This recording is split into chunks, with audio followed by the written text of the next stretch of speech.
If Nikola Jokic isn't the NBA MVP right now, then it's Joel Embiid. Now, if Joel Embiid hasn't played enough games to the satisfaction of the media, then that's where things get interesting.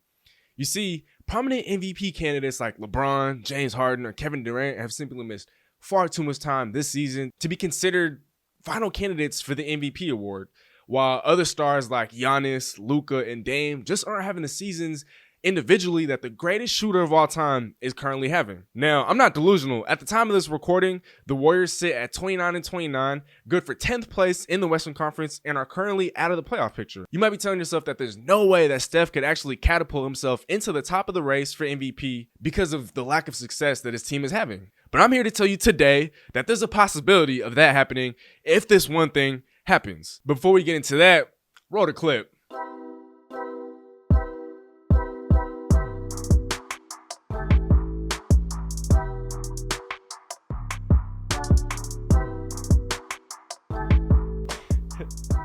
Okay. Now, before we get into it, if you're new to this channel and you haven't already, please be sure to hit that subscribe button, join the family, join the team. Don't forget to tell a friend and tell a friend. Hit that subscribe. Be sure to also leave us a like, drop a comment if you enjoyed, and don't forget to find us on all social media platforms at SteezySmith for the latest content in the sports world. Without further ado, you're tuning to SteezySmith, and let's get to cooking. Do you guys remember when Steph won unanimous MVP, the only unanimous NBA MVP award back in 2015, 2016? Well, what if I was to tell you that this season, Stephen Curry is averaging more points per game, more rebounds per game, and more made threes per game this season than he did in his unanimous MVP award season? And yes, I get it. That Warriors team won an NBA record 73 games in the regular season, and this team, like I said earlier, is barely in the playoff picture. They're in the hunt for a play-in spot, but this team is a far cry from what that 73 win team was. And no disrespect to Andrew Wiggins, just because he's having somewhat of a career renaissance thanks to his newfound efficiency from three, but one of the biggest differences between that team versus this team is the discrepancy between the supporting cast. And Andrew Wiggins, the last time we saw him as a second or third option for a team in the NBA, well, that team found themselves hovering near the bottom of the standings in the entire NBA with the Minnesota Timberwolves.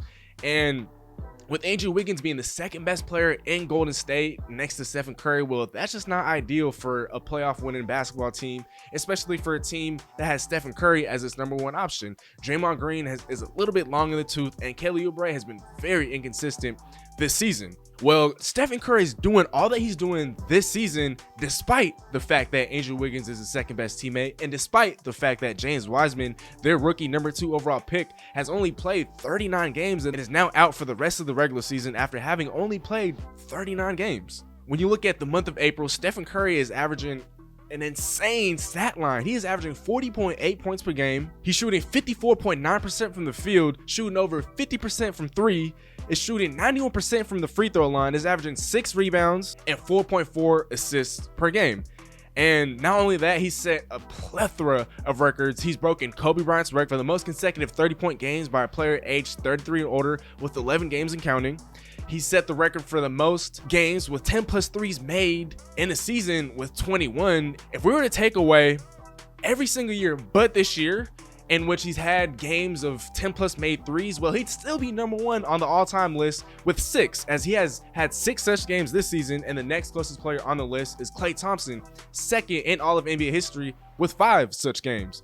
Not only that, Stephen Curry has made the most number of threes in a 3-game stretch with 29. He has 72 made threes in the last 10 games, and he's closing in on having yet another 50-40-90 season. There have been 8 such seasons in NBA history, with Steph Curry having one of them back in 2015, 2016. And if his shooting splits were to improve just by a hair, well, it'll be the ninth time in NBA history in which a 50-40-90 season has occurred.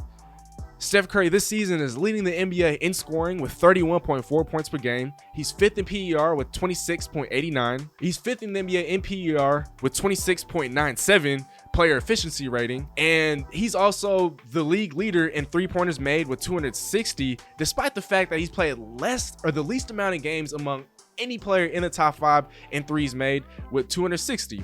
And going back to the statistic that I said earlier, Steph Curry's making 5.2 threes per game this season compared to the 5.1 that he made in 2015, 2016. He's leading the league in 3-point attempts per game as well. And the impact that he has had on his team has been simply undeniable. This season, the Warriors, like I said earlier, are 29-29, right? But when Stephen Curry doesn't play, he's missed 8 games on the year. The Warriors are a pathetic and putrid 1-7. Now, with Steph Curry in the lineup, the Warriors are 28-22 with the winning percentage equivalent to that of the 4th or 5th seed in the Western Conference. And so, yes, it is against Stephen Curry that he's missed all these games, but we see the impact that he has when he's playing with the Warriors, and we see the impact that he has on the Warriors when he's not playing with the Golden State Warriors. And not only that, the Warriors have one of the best offensive ratings in all the NBA with Steph Curry in the lineup at an astonishing 114.9. And when he's off the court, well, that number falls all the way down to 103, good for one of the worst marks, if not the worst marks in all of basketball. And now a lot of people will fall victim to recency bias and talk about the fact that, oh, you know, Steph Curry is having such a magnificent stretch in April. He's averaging all these crazy numbers. Well, what was he doing before? Let me tell you a little something. Before the month of April, or let's take away the month of April, well, Steph Curry was averaging 29.1 points per game before the month of April. Still, and that figure would still be good for 3rd in the NBA today, even if you were to take away his historic April. And so 29.1 points per game. He's having one of the greatest shooting seasons of his career, despite the fact that his 3-point percentage this season is below his career average of 43.4. His mark this season from 3 is 43.1, and if not for the stretch that he's having in April so far, then that number would be a little bit lower. And so the fact that Steph Curry even has his team in the race right now for a playing spot and hopefully for a chance to get into the top 6, top 7 seeds in the NBA, well, that's truly remarkable. Not only that, in the past couple of weeks, he's had head-to-head duels against the very MVP candidates that I spoke about earlier. Just the other day against Joel Embiid in Philadelphia, he lit him up for 49 points and a victory.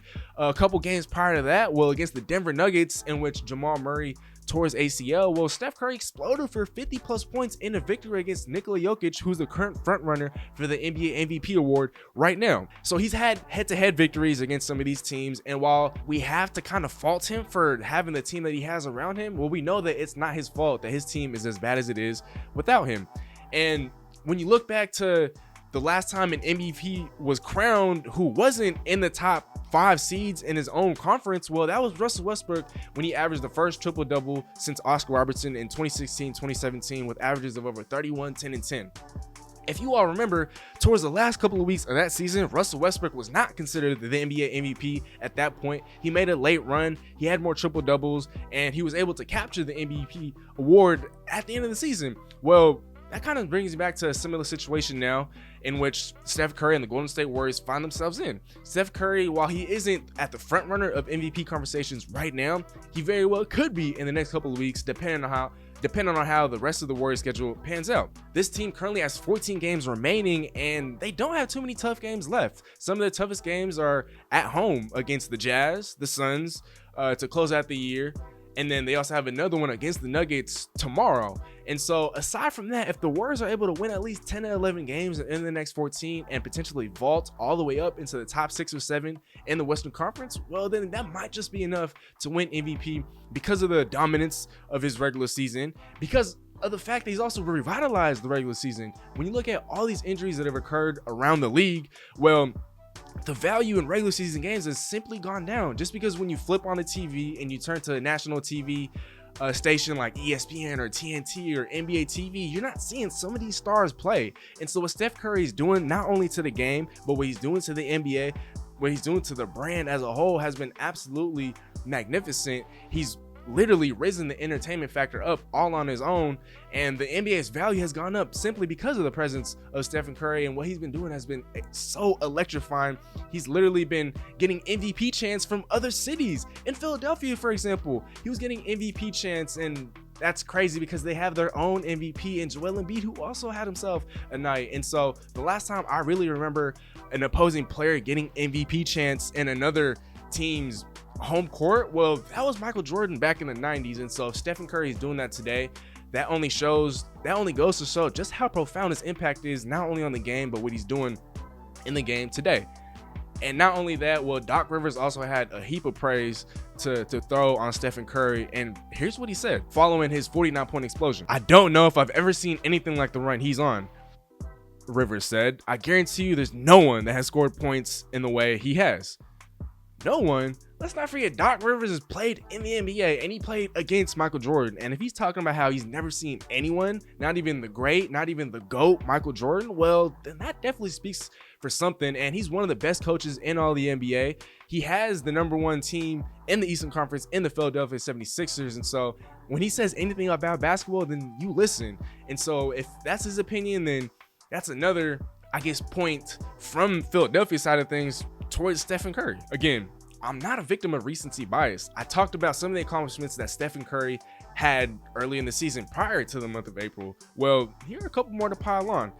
Did you guys forget that earlier in the season, in January, Stephen Curry passed Reggie Miller to be #2 on the all-time three-point made list? Did we forget that he captured his 7th All-Star appearance earlier this season?